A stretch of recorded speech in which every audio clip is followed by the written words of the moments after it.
Tugboat True. A friendly tugboat too.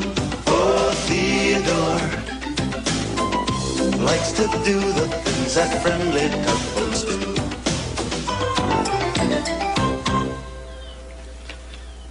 Oh, hello there. Doesn't she look tidy and trim? Shipshape, we call it here in the Big Harbour. You know, it's very important on ships that things are neat and tidy. Now, where are my binoculars? I know they're somewhere in this messy jumble of junk. Where? Ah, here they are. Do you think I should make my desk shipshape? Yeah, I think so too, but right now I've got to check on what's going on in the Big Harbour. Oh, what's this? Oh, George is going around and around in circles again. Oh, he's just untangling his tow line. Not like the other day. The other day, something was really bothering George. It all began one perfectly lovely day in the Big Harbour. Yes, an ordinary, everyday kind of day.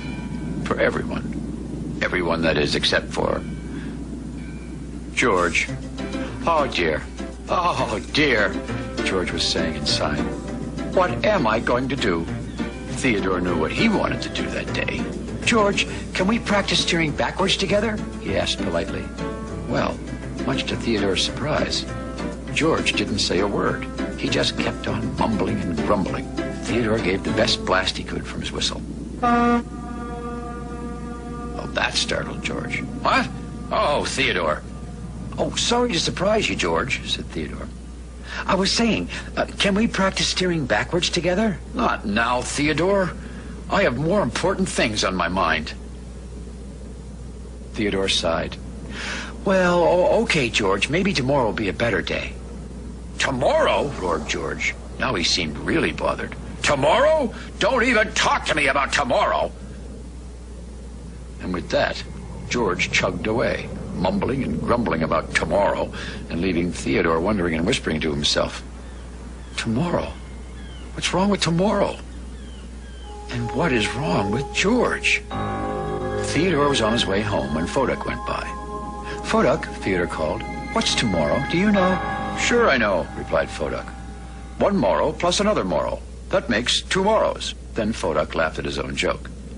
Foduck, what's really happening tomorrow? It's important. Well, said Foduck, nothing special. I'm sure tomorrow the sun will come up and the tide will go out. And oh yes, tomorrow George has his hull checkup. Thought Theodore. Just another day in the harbor, said Foduck. Now every year tugboats go to get their hulls checked. The hull of a tugboat is the part that's under the water, and it gets full of rust. Little holes also need to be filled in so one day you don't get a leak. Tomorrow George is getting his hull checkup, thought Theodore. I wonder. And off he went looking for his grumpy friend. Theodore went looking all around Willie's Island. No George. Theodore went looking over at the great ocean dock. No George. Where could he have gone? Then, far away up the harbor, Theodore saw George's stack. That was strange.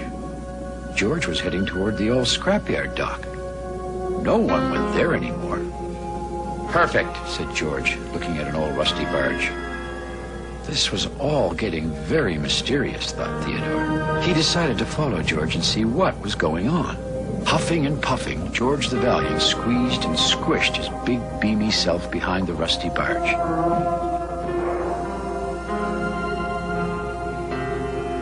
Now that was strange. George smiled to himself. I knew I could fit in here. Uh-oh, George wiggled and jiggled. He was stuck. Oh, no. I'll never get out of here. Help! Cried George. Wait a minute. No one even knows I'm here. Poor George almost felt like crying, which he never, ever does. I'll just turn into a big pile of rust, he moaned. Like this old barge. Theodore peeked around the big old rusty barge. "Don't worry, George, I'm here," he said. "Theodore," said George. "I'll give you a pull," called Theodore, and he got ready to button his tow rope onto George. With a heave and a hoe, and even a hoe and a half, Theodore pulled his big friend George free from behind the barge. "Why were you hiding back there?" asked Theodore. "It's a secret," whispered George, who was looking very worried. "Oh," said Theodore. "Does it have anything to do with tomorrow?" "Yes, it does," said George gruffly. "Theodore, can you keep a secret?" "Of course I can," replied Theodore, who always thought he was very good at keeping secrets. "Promise not to tell," said George seriously. "Promise," said Theodore. "Tomorrow I have to have my hull checkup," George whispered. "Oh, I know that," said Theodore. "So?" "So?" repeated George. "So, when you have your hull checkup, they scrape you and they fill any holes in your sides and it hurts." Poor George was very upset. "I don't have any rust or holes," he went on. "I'm shipshape, and I don't want to be out of the water. I'm not a bird. I'm a big, strong tugboat. George the Valiant." Then George lowered his voice. "Here's my plan, Theodore. Tomorrow, I'm going to hide behind this barge, and I won't go to my checkup, and no one will be able to find me." Then he turned to Theodore with his most serious look. "And you can't tell anyone about my plan. It's a secret. You promised no true blue friend ever tells a secret." Now, Theodore had promised to keep George's secret, and he wanted to be a true blue friend. But he didn't like this plan of George's, not one bit. The next morning, just like Fodak said it would, the sun came up and the tide went out. It was tomorrow. Theodore and Fodak were floating along when Emily caught up to them. "Have you seen George?" she asked. "It's time for his hull checkup." Theodore took a deep breath. He had to keep George's secret. "Well, no, not today. I haven't seen George today."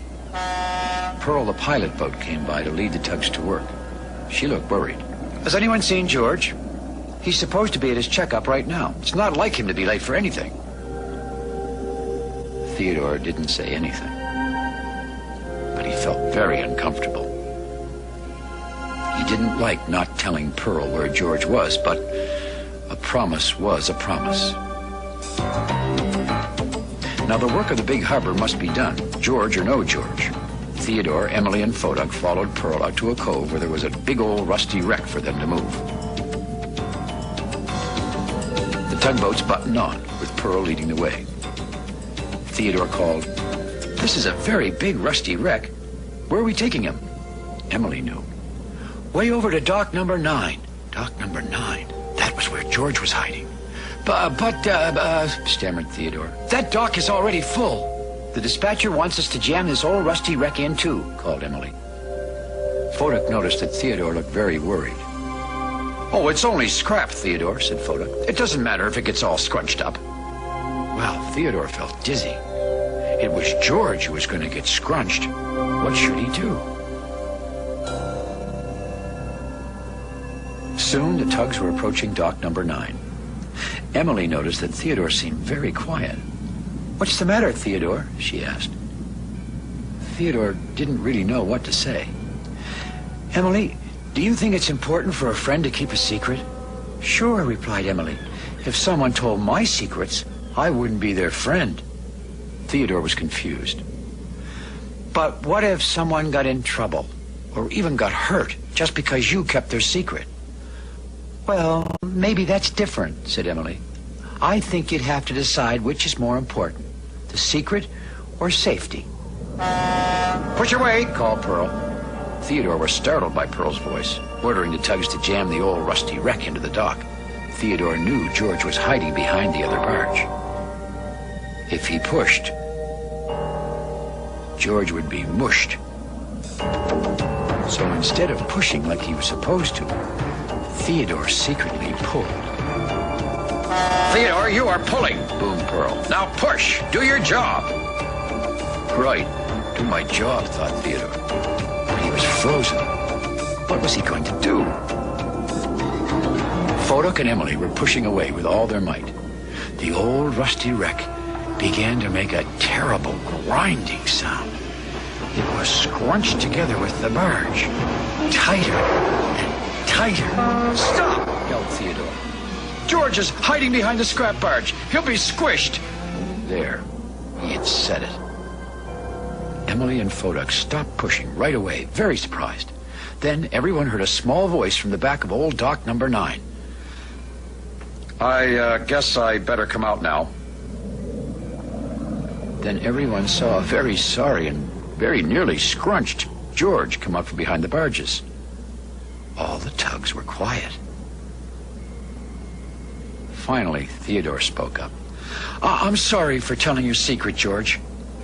That's okay, Theodore. I was about to get scrunched. You did the right thing. I was starting to feel pretty squeezed. Well, why were you hiding in there anyway, George? Asked Fodok, who was always very curious. I was hiding so I wouldn't have to have my hull checkup.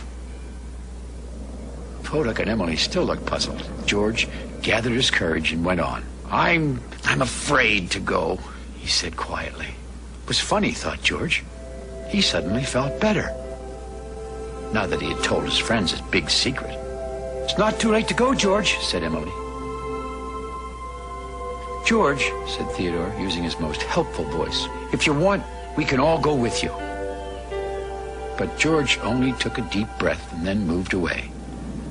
The other tugs kept wondering, what was he going to do?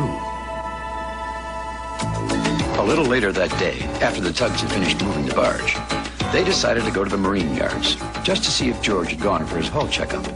As they floated towards the dock, they all heard a sound from behind a ship. Terrible sound, like someone crying. Oh! It sounded just like George. The tugboats moved closer to see what was happening. Oh! Ow! Ow! Ooh! Ow! George had made his choice. And do you know what? Much to his surprise, the scraping in the filling hadn't hurt at all. In fact, it tickled. The tugboat saw George grinning way up there in the dry dock. Look at me! This is fun! Then George saw all the other tugboats staring at him in amazement. He stopped and put back on his serious George face. Yes, well, he said, clearing his throat. Well, we tugboats have to be ship-shape, right? Then the tugs began to laugh and toot together. And do you know who had the biggest, widest smile of them all? George the Valiant. Well, they don't call George the Valiant for nothing. Valiant means someone who is brave and true. And George was very brave to go in for his hull checkup all by himself. But I knew he could do it. Do you know what color George wanted to paint his hull? Blue, for his true blue friends. Well, my friends, I think it is time that I made my desk ship-shape. So let me put the blue nose over here where she belongs. There you go, my lady. Thanks for visiting us here in the Big Harbour, and we'll see you all again next time. Oh, what a mess.